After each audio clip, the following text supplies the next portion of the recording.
and just check the property like I do every day. Picked up this plow for it.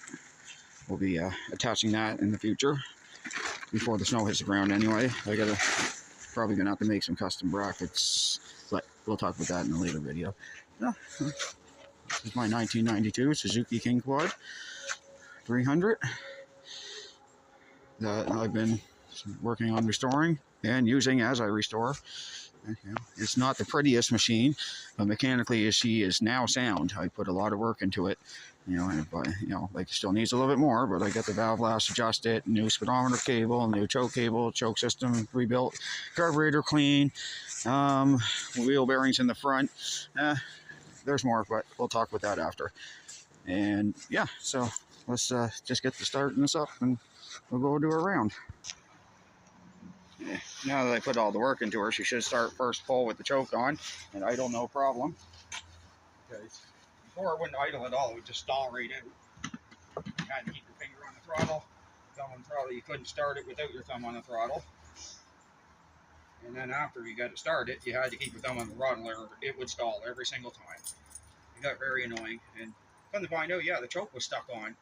And the fuel enrichment system was just buggered up and full of grime and dirt and just needed a whole new plunger and everything. So that's fixed. It's amazing that it still ran that rich. It was that rich and it was still running. It was just amazing. Okay, choke on. And now we actually use the choke because it's fixed right. How someone was able to ignore it for that many years, but they did.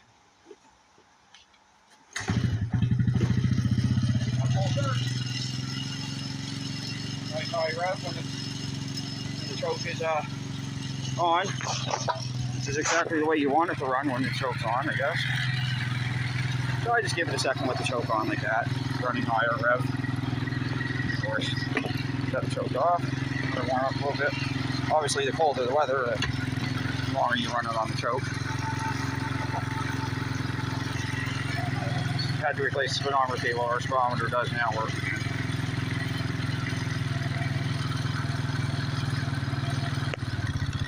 Okay, you can hear the idle throbbing now, so it's time to take the choke off.